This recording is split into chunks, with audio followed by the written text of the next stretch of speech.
pertimbangan. Nah, saya juga nggak ngerti kenapa saya. Terus terang saya tidak punya ambisi sedikit pun untuk menjadi ketua umum. Saya juga nggak berminat.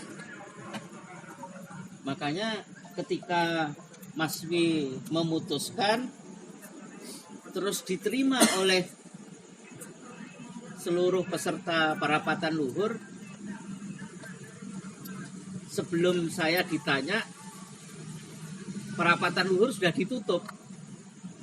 Saya protes Mas Wi, Mas kenapa menunjuk orang tidak ditanya siap atau tidak siap? Mas Wi jawabnya, nah saya ditunjuk sebagai ketua majelis luhur juga nggak ada yang nanya sanggup atau nggak sanggup. Dibalikin gitu. Saya nggak terima, saya ikutin terus Mas Wi. Akhirnya saya diajak duduk bareng. Dek, yang namanya di SHT, semua ini amanah. Jadi saya terima karena amanah. Nah saya minta Dik Taufik juga, ini amanah. Kita sudah bicarakan, bahkan jauh sebelum parapatan luhur ternyata sudah diincer katanya. Saya juga nggak tahu. Karena pada saat diumumkan saya kebetulan di duduk paling belakang, saya ngomong sama ada Mas Maulana, Mas Purwanto, terus ada beberapa orang di belakang. Saya akan protes, menolak penunjukan ini. Pernah dengar namanya Andi Kasim enggak? Jadi Andi Kasim itu dulu ajudannya Mas Maji, yang suka nulis apa yang dawuhnya Mas Maji. Itu datang ke saya nangis, Mas tolong diterima, kasihan Mas Maji. Nah itu nambah hang saya itu. Jadi begitu diumumkan saya langsung kena kayak tendangan B itu, senep saya. Mules. Karena saya tahu masalah yang dihadapi SHT ini berat. Karena ada konflik-konflik kan sebelumnya, sebelum Mas Maji kapundut kan ada demo segala macam itu. Nah, untuk menghadapi situasi itu saya tahu diri, ini sangat berat. Tapi karena amanah ya sudah. Itu satu. Jadi berapapun suara nggak ngaruh. Karena yang paling kuasa menentukan itu bukan jumlah suara, tapi keputusan majelis luhur. Makanya di situ ditulis majelis luhur adalah orang yang paling layak diteladani keluhuran budi pekertinya. Jadi kearifan beliau inilah yang jadi panutan kita. Nah kayak kita di cabang kan juga nggak bisa peserta muscap minta si A yang jadi. Harus formatur mengusulkan kepada pengurus pusat memilih mana yang paling layak untuk situasi tertentu. Jadi pertimbangannya bukan soal suara, tapi soal kemampuan atau kapasitas untuk menghadapi situasi yang sedang berkembang. Jadi gitu Mas, yang kaitannya dengan bakar-bakaran. Jadi nggak ada pengaruhnya, dibakar atau tidak dibakar nggak ngaruh. Terus yang kedua tadi nemtek. Nah, ini kan beda. Ada merah, ada biru, ada kuning. Jadi peserta itu merah. Panitia merah, peserta kuning, peninjau biru. Seingat saya gitu ya. Nah, yang namanya Mas Murjoko, Mas Singgih, dan Mas Bagio SE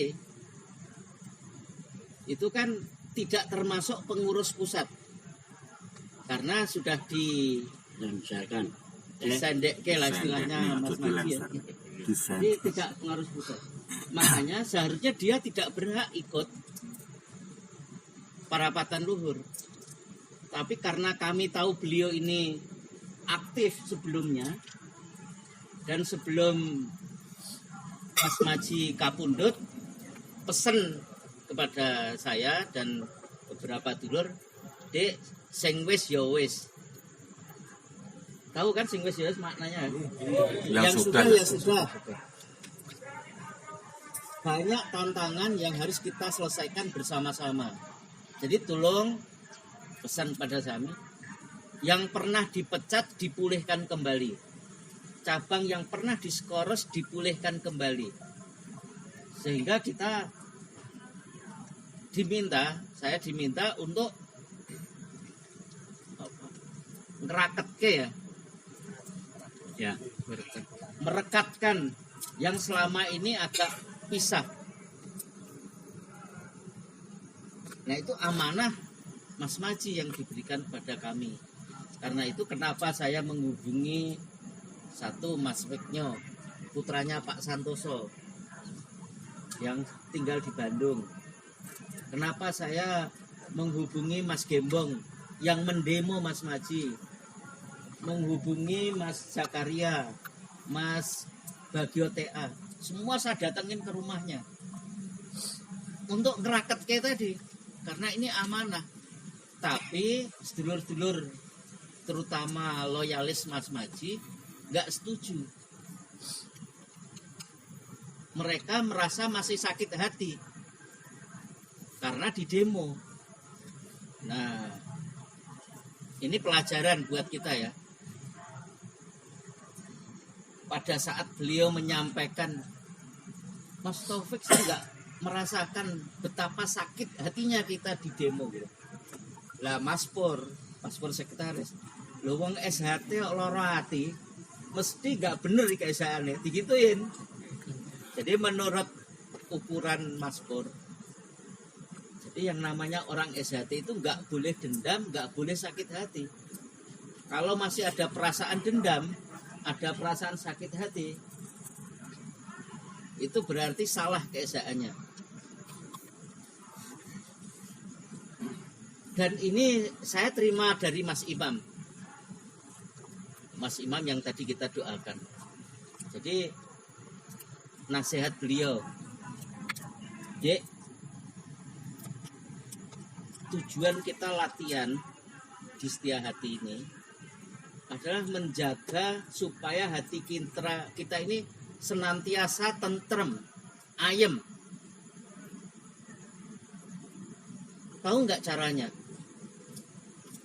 Belum Mas, saya bilang itu ya polos saja. Belum. Dek, tahu nggak prinsip kerjanya radio?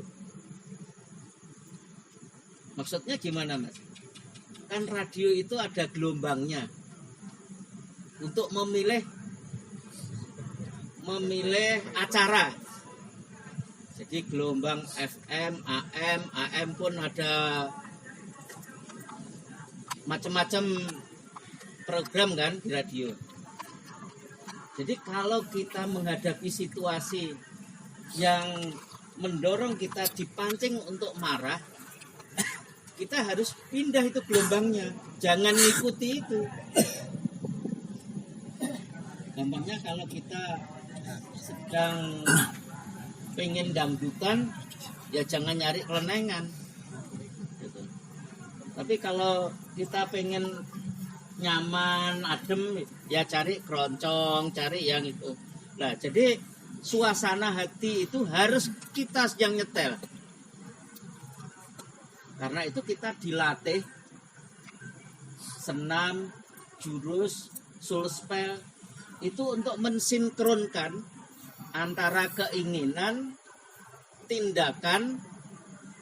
Jadi keinginan itu yang kita pikirkan, tindakan dan perasaan kita.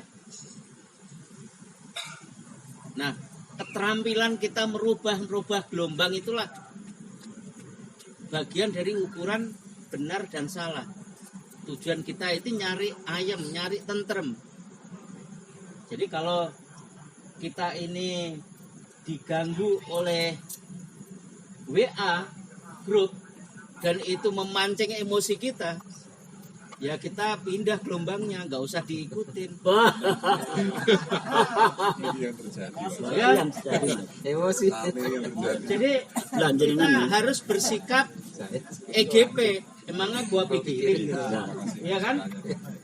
Sabar mas. Jadi ya kita tahu lah. Kalau saya ngikutin WA mau marah kan tiap hari marah.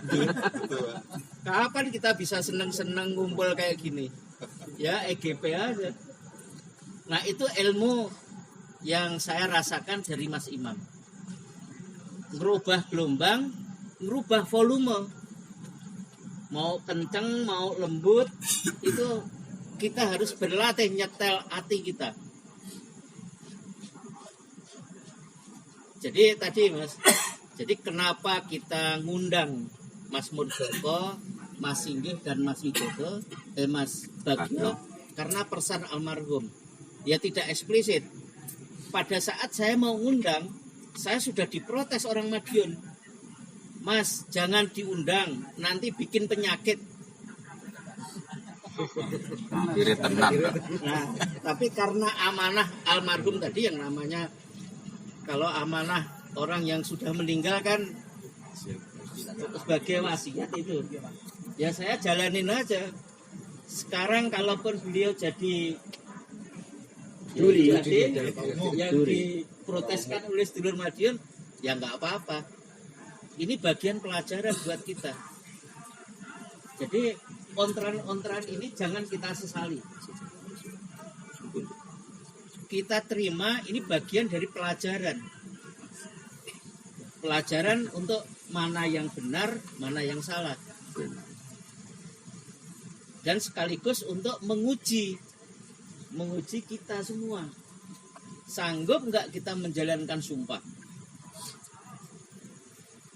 Kalau nggak sanggup ya udah ikut-ikutan aja sana gitu kan. Tapi saya yakin karena ini pelajaran penting buat kita, ya saya yakin saudara-saudara nggak ingin hancur lebur seperti itulah ya. Terus yang terakhir, nah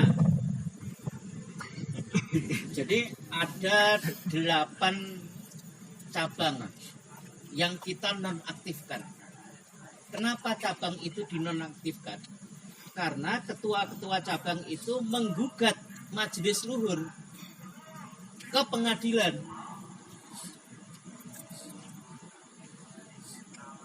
Saya tidak tahu persis alasan beliau menggugat majelis luhur. Majelis luhur kan penentu kebijakan tertinggi. Jadi apapun keputusan majelis luhur, mestinya dia tahu. Nggak bisa digugat. Nah, sebelum sanksi itu kita keluarkan untuk menghentikan beberapa cabang tadi, Mas Edi Asmanto sebagai anggota Majelis Luhur mendapat amanah untuk ngumpulin yang 8 ini, dimintain klarifikasi. Ini organisasi persaudaraan, nggak usah lah sampai ke pengadilan gitu, tapi mereka menolak semua. Ya karena sudah tidak mau diajak rembukan, ya sudah sanksi kita keluarkan. Jadi kan di organisasi kita ini ada Dewan Harkat Martabat, ada Majelis Luhur. Jadi sebelum sanksi kita keluarkan, Dewan Harkat Martabat ini bekerja untuk melakukan klarifikasi. Jadi sebelum sanksi diputuskan sesuai dengan anggaran dasar, yang bersangkutan diberi hak untuk membela diri. Tapi dipanggil nggak mau datang, ya sudah. Dengan sangat berat kita kasih sanksi itu. Jadi siapapun yang ingin mendirikan negara di dalam negara itu karena mereka punya badan hukum sendiri. Sebetulnya kalau kita mau saklek-saklekan, kita langsung sudah kalian bukan bagian dari SHT karena sudah punya negara sendiri, punya badan hukum sendiri, selesai.